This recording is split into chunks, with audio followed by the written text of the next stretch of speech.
So our first speaker now is Nimol Gulchin.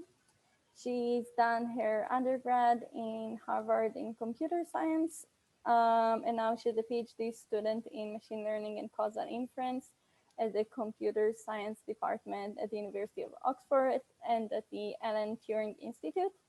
She is currently very much interested in causal inference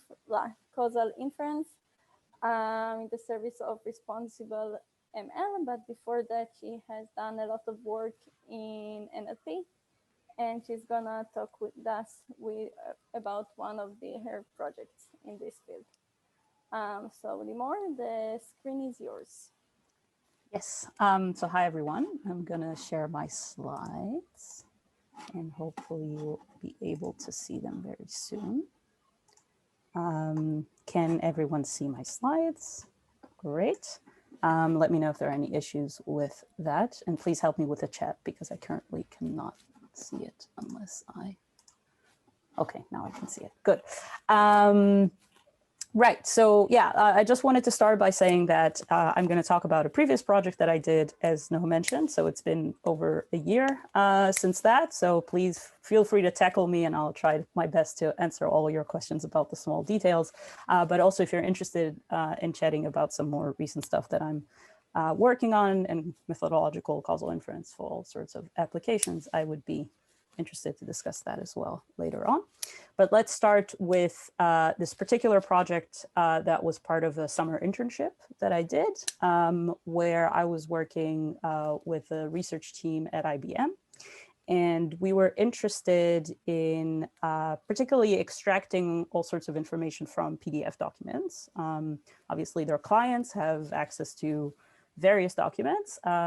However, it's sometimes hard to get exactly, there's a lot of data out there, but how to make it useful is actually kind of a challenging question. So we were in particularly looking at how to handle table data and how to connect that to text summarization, actually.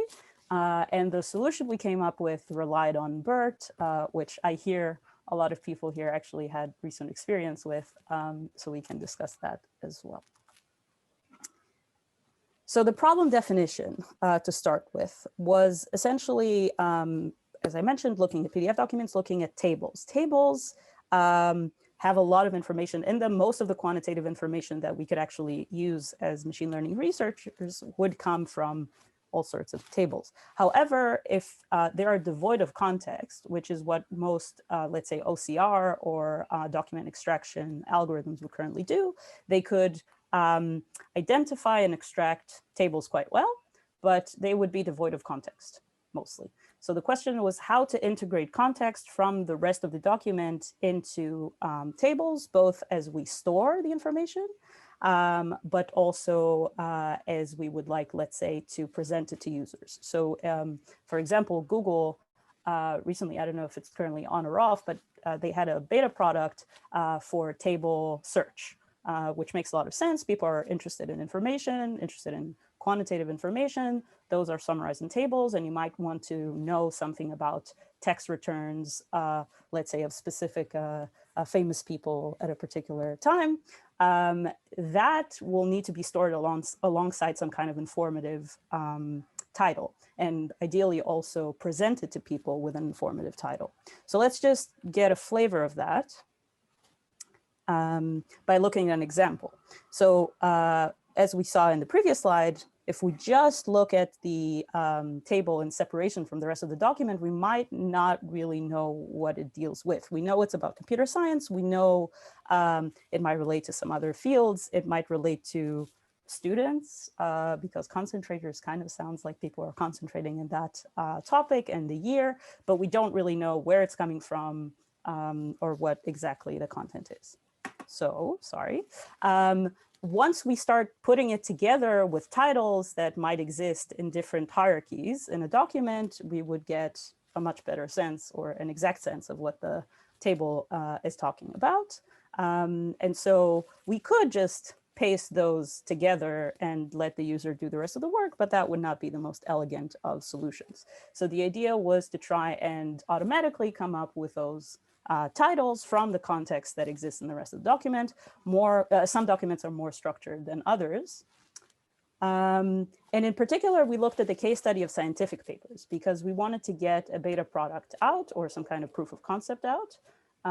Yeah, I wouldn't say, I was not, this was from the research angle of things, not necessarily from the product development of things. But in particular, scientific papers offered us the opportunity to look at many open sourced documents. We wouldn't have to deal with any particular client's obligations and legal issues. And from that, we wanted to get a sense of how would we come up with these titles, and how would we structure a data set to even answer this type of question. So just to give you a flavor of what that would look like, again, if we just have a table devoid of context, it's a little hard to tell what it's talking about. A nice thing about scientific papers, of course, was that they also will always be labeled. It's a very clean data set in that regard, which you wouldn't necessarily get from PDF documents from random clients. It really depends. Some of them also have like a pre-existing template that would give a domain expert some knowledge about what the table would talk about, but then they wouldn't label it as nicely. So the existence of these titles in the scientific papers really gave us essentially labels. We already knew what the target would be of trying to generate some kind of a title, and we would also be able to score ourselves based on some ground truth. Right, so that conceptually reminded us of summarization, which is a known problem in NLP tasks. That would usually go into two buckets, two categories. There would be an extractive approach to summarization and an abstractive approach to summarization. The extractive one, as you see, let's say in this doodle, would literally just highlight sentences, key sentences or key phrases from the document, piece them together, and feed that to the user as a title. Abstractive summarization would try to take that one step further, perhaps, depends on the application, and actually generate text that is also grammatically correct or is self-contained. So we were particularly interested in abstractive summarization in this case. And just to say a few more words about that, the usual use case where most of these approaches to summarization, existing approaches to summarization, would be tested on corpuses of very short articles, usually news articles. There's like a benchmark data set on CNN and Daily Mail news pieces. And the task would be to come up with three sentences, three short sentences, something like bullet points at the beginning of news articles that would appear, let's say, I believe still on the CNN website.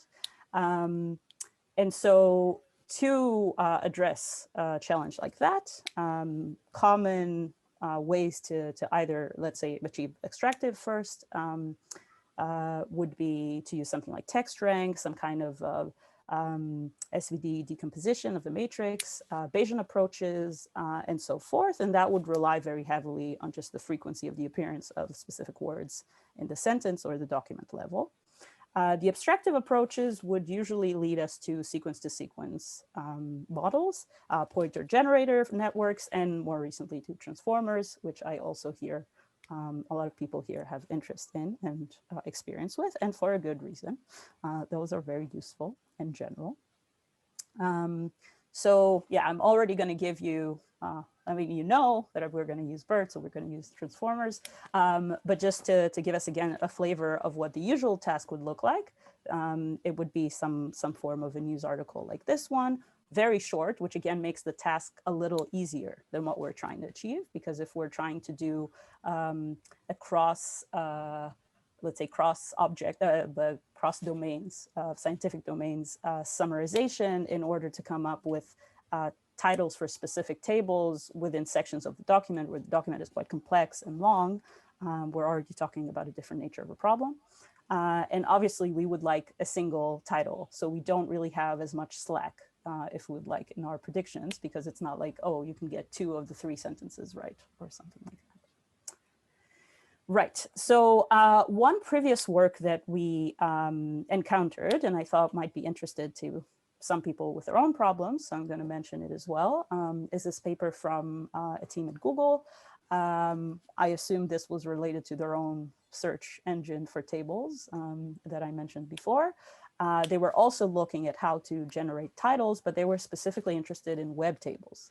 Now, web tables would have this nice property where the page would usually be very well structured and very well titled, right? You would literally have headers in the HTML to rely on, and just piecing those together usually would already give you quite a good result.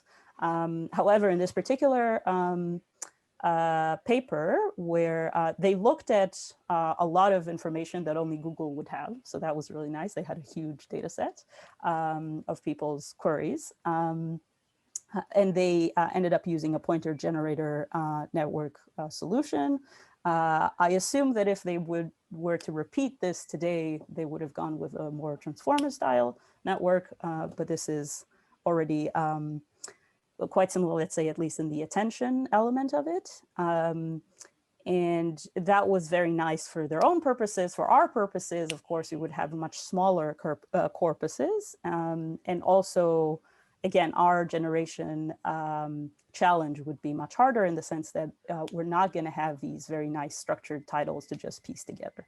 We're interested in both an abstractive summarization that makes sense to users on its own, but also that you will have to piece together from full sentences. Right.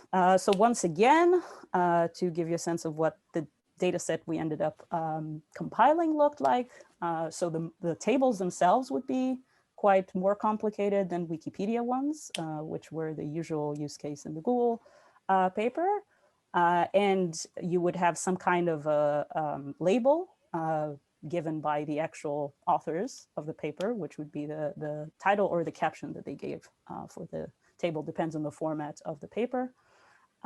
Sometimes it would be quite long, which is another challenge. And you would usually also have a linking text or a linking paragraph, as we called it. Sometimes it would be one paragraph, sometimes it would be longer.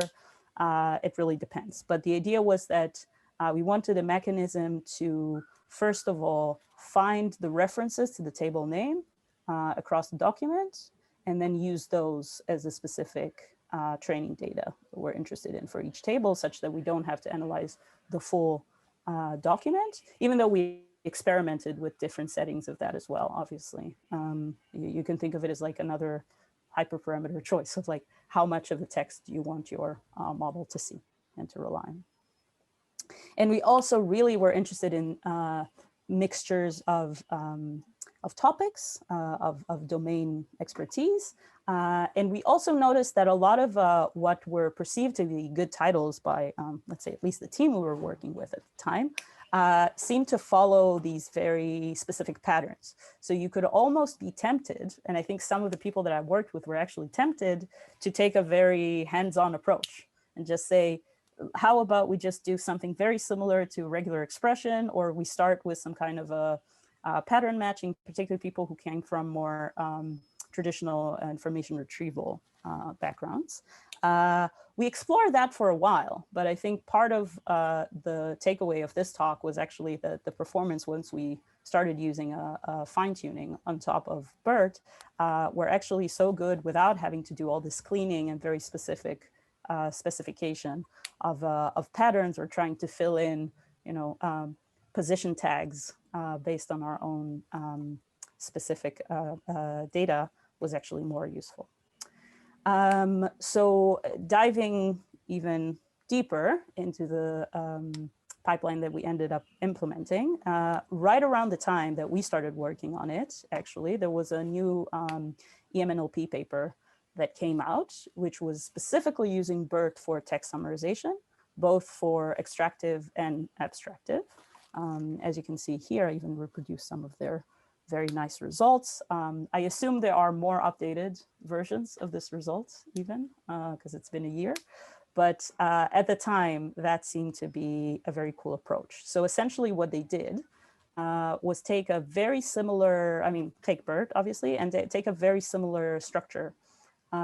Aside for the separation tokens, So their hypothesis was that actually separating out each sentence more strongly or more explicitly from each other instead of treating it as an entire single sequence would be a better approach in this case, because they started with an extractive approach. And they said, okay, there would be sentences that would be completely irrelevant for the title we're trying to get to. So actually, the first step in this process would actually be to eliminate the sentences that we're not interested in. So they wanted to have a stronger division between the sentences and be able to sort of get rid of some of those more quickly instead of retaining the context from the entire sentence. And then again, I don't know how many are familiar, so I'm just going to repeat. Essentially, there's going to be a summarization over 3 types of embeddings. There's going to be an individual token embedding, there's going to be a segment embedding, and a position embedding within the sentence. These are all going to be summed up together and going to be fed into, they experimented with different depths of transformer networks and come up with vectors at the other end of it that you could use for your subsequent predictions, whatever they might be. So yeah, the idea was that we didn't want to repeat the work essentially. So we ended up using their released implementation that all of you could use as well. So both this paper is available online, of course, but the GitHub code as well. And they released their pre-training. So a few words about BERT. Again, I guess a lot of you are familiar with this already, but I'm just going to repeat this quickly. It comes through this whole tradition of different transformer models. The difference between, let's say, the very first generation, if we'd like, of Elmo, then GPT, then BERT, would be the way that the different elements in the sentence relate to each other, essentially whether it's a bidirectional approach where all nodes in the network are connected to each other. GPT, the original one, was a left to right structure where the left is connected to the right and so forth. And Elmo was a completely separate, independent sets of weights for the left direction and for the right direction. Also, Elmo was not a fine-tuning approach, but rather a feature generation approach, which, yeah, has its mostly cons. But yeah, again, a lot of this has also been updated since. You might all be familiar with GPT-3, that I'm sure is no longer left to right. So some of this have been is obviously work in progress. But BERT, I heard one NLP expert recently refer to this as he's counting time in terms of BERT years. So now we're BERT plus 2 or 3. So yeah, that's how fundamental in NLP it has been. And the fact that it is widely available for use also made it very popular. And one of its main selling points is that you can fine tune it for many different original tasks. It was also trained through various tasks, including sentence pair classification, single sentence classification, tagging tasks, question answering tasks, and so forth. And then the idea is that given the weights that were trained to do all these different tasks, you could also fine tune it for your own particular use. So in our case, let's say we have a very small data set, it would be completely infeasible to go and train any kind of deep network, honestly, but definitely nothing of this scale with any of the data that we had. But the main power of it is that you can leverage even a very small data set in order to tune some kind of behavior that was already acquired in a much larger data set. And back to the idea behind the summarization flavor of BERT that we were using. So as I said, they relied both on an extractive element and then on an abstractive element that was actually a continuous training approach. So for the extractive, I just wanted to give you a sense of it, but again, don't get too hung up on this. You're welcome to read the original paper. The idea was that pretty simply, as you can imagine, there are the different layers. Those are marked as HL. L is the depth of the layer that you're currently in. You're going to get some prediction from a feed-forward network, plus some, let's say, the elements from BERT that were already there for the particular input that you have. You pass it through a layer norm, and then essentially you combine it again with multi-head attention to get the prediction from each layer. Eventually, you're going to get the output from the last layer, capital L here. And you're going to pretty, simply put a sigmoid on top of it, as you would do with any other network, pretty much with some bias. Get your output binary classification entropy, as you would expect for a classification task like an extractive summarization. And you get your output that you were interested in. For the abstractive case, there was a slightly more complicated use of some of the weights that were already trained in the extractive case with a 6-layer transformer that was initialized randomly first. They did some label smoothing, which also, sorry, I just saw something in the chat, but that was also present in the Google paper that I mentioned with the pointer generator framework. And they also allowed some slack in the KL divergence. And I assume that is because that gave them better results for the abstractive element of it. Then they optimized the encoder and the decoder separately for what they claimed would be enhanced stability. I actually didn't experiment with that myself. And then finally, they had a subword tokenization that handled out of vocabulary issues quite well, which is another sort of usual concern with abstractive solutions.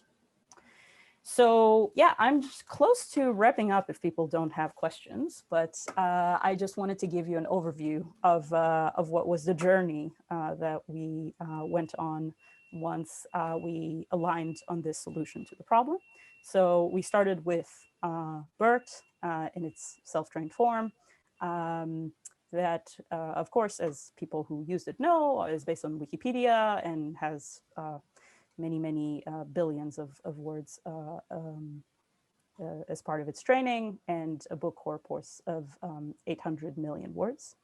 Then on top of that, we took some advantage of a work that came out at the same time as we were working on this, that already did fine-tuning of BERT for both extractive and abstractive summarization. Their data set was the benchmark one for summarization tasks, which was the CNN Daily Mail. And they also added to it some New York Times and another smaller data set called XSum. And they ended up with something like 500K documents that were labeled and clean, which is also a pretty decently sized training set. And we used in particular their abstractive weights. And we fine-tuned on top of that with something like 1.5K documents. If my internship would have lasted longer, I would probably try to get a hold of more papers. But I guess the main takeaway of this talk was actually we got some pretty good results with a data set that was that small. So the main point that I want to deliver is that if you go with a fine-tuning approach, you could actually leverage the somewhat small data sets that you might be interested in that are very specific and very curated and very maybe specific to your needs, but actually leverage all the power, both computation and data-wise, of bigger players in the field. And we ended up with table titles, which is what we wanted to get out. So yeah, just to list this explicitly, the takeaways that I think at least I had from this project was that deep nets are very, very good at dealing with noise. So this data set was noisy, and one approach that we tried at the beginning was to try and clean them and also come up with labels that were exactly, of the patterns that I showed you before, and try to really pay a lot of attention to data cleaning and to labeling and to a lot of manual work. Maybe, you can automate some of it. But the point is that it wasn't actually necessary. And I think the people in the team that had less experience with deep learning were a little skeptical of that at first. So just to put it out there. A small data set is not necessarily detrimental. Obviously, it would be better to work with bigger ones. It's probably always better when you're dealing with deeper networks. But the point is that fine-tuning could really help you leverage even small corpuses. One particular thing to keep in mind is that if you're moving from a very, a model that is gigantic and was trained on very big data sets, pay attention to not overfit and to early stop and to have proper tests of how your training is going, because it's hard to forget if you're used to training other types of models. Finally, this is more specific to text summary. The usual metrics that are used are rouge scores and blau scores. Those are good, but they were designed for extractive summaries, which makes a lot of sense. Because if you're trying to compute something about the frequency of, let's say, word usage, or how many of them how many in the label appeared correctly in the prediction, that would give you a very good result in the extractive case. In the abstractive case, the whole point is that you want your model to generate something more interesting, to give it some slack in the KL divergence, for example. But that could lead the score astray. I would say these are still useful as a ballpark. So don't throw them out of the window, but be mindful that even if that's the metric that's used, it doesn't mean that it's perfect. It's just the sort of compromise that we have. So that's all for me. Do people have any questions? Okay. Thank you very much, Limo, for this very nice and clear talk. Yeah, so I see one question about repo and code. I will just say that unfortunately it is proprietary because I was working with a company. So I cannot share that publicly at this time. But the nice thing is that the text summarization BERT pre-training approach, so forth, is available from the Liu et al. Paper. I can even paste the link if that's helpful for people. Also, I could share my slides if people are interested later. But I will do that just in case. They also have a GitHub repo with everything. Yes. We also have almost 50 people in our Zoom meeting, and we also have almost 50 people, viewers on YouTube, but everyone seems to be a bit shy today. That's okay. We can also talk about, anything else. If people are interested in fairness, I'm happy to talk about fairness, happy to talk about causal inference, happy to talk about. There is two questions coming up in the chat.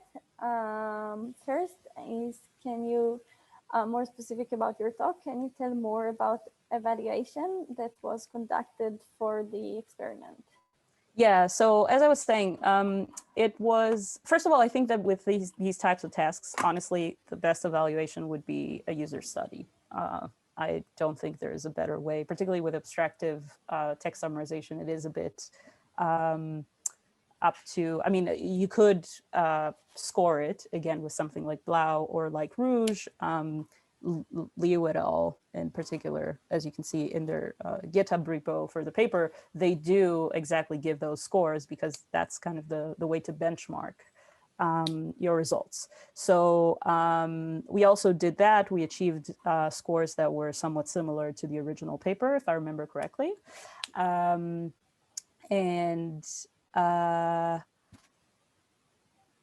Yeah, so that is one way to go. We wanted to conduct a user study. I believe that the team that I worked with continued to conduct one.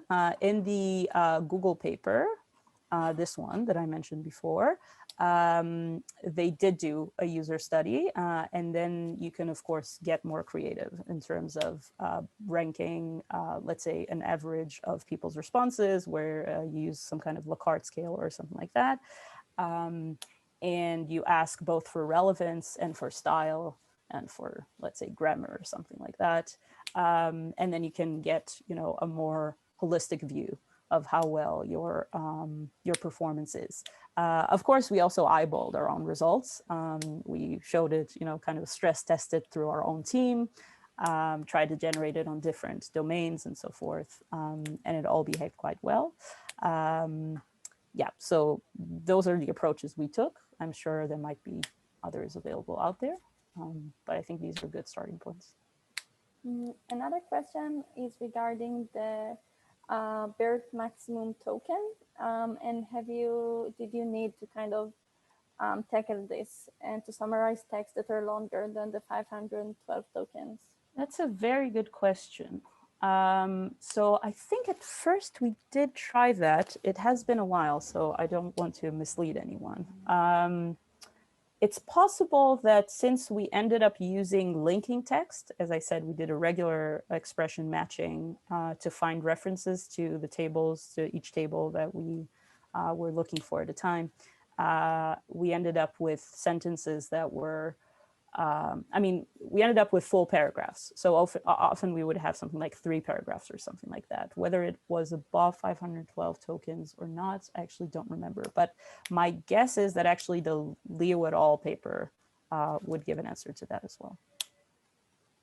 And I assume you only had texts in English in the project. Okay. In this particular one, we didn't, but. So you did have also, so do you have, there's a question from the chat of, do you have experience of abstractive summarization in other languages? Yeah, so I personally don't. I know that German usually is quite good at that compared to other languages. So I would be hopeful that by now there would be something around that, but I don't have personal experience with it. Yeah, so sorry, what I was trying to say before was that we only worked with English texts. Okay, yeah. And also more general about, someone asked before about BERT, if you have any experience with BERT for text clustering or topic modeling. It's a good question. First of all, it sounds like in this group, there are already quite a few people who worked with it. So you might have different views. I only used it for supervised tasks, honestly. It sounds like what you're describing is an unsupervised task. But it's possible that people have, approaches to deal with that. If anyone would like to share their experience with BERT with non-supervised tasks, feel free to jump in. I did some hacky project on it where I used the BERT embedding and then projected with UMAP. It was quite interesting. So I was working with newspaper, news articles, and basically we had many languages. And so I was really able to separate, like having really big cluster depending on the language, and also kind of similar things in the thing of the language. Some part of it was more about football, other part was about something else. So it was quite interesting. But sadly, I don't have anything to share here. But that worked quite well. So that's a good way to go. Yeah, but it's a very good point that at the end of the day, you are generating vectors. So you could kind of get creative about it almost in similar ways as you would with a word embedding. So it depends.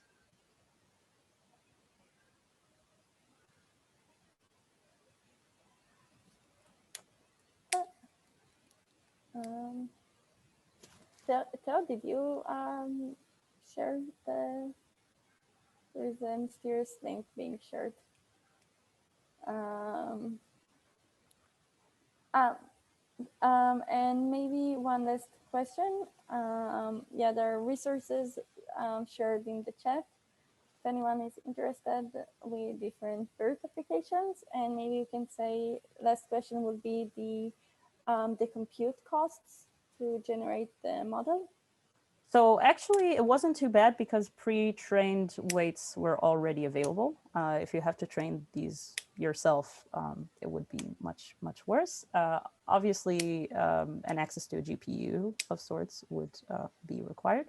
But aside for that, it doesn't have to be anything massive. It depends on your own sort of, yeah, the data you're dealing with. But yeah, but once you have pre-trained access to pre-trained weights, it's actually not that terrible at all. God, someone is on YouTube is mentioning the very big memory consumption, but you didn't encounter that, I assume. Nope, no, not personally. And also, yeah, I think they also mentioned it specifically for the multilingual model, which I guess was not used in this project. Okay, so thank you very, very much, Rimo. It was lovely to have you here with this wonderful background. And we will share your slides also. Sounds like it? Yeah, cool. Should I share it here? Should I send it to you? What's better? Please send it to me and I will post it in the Meetup page. Good.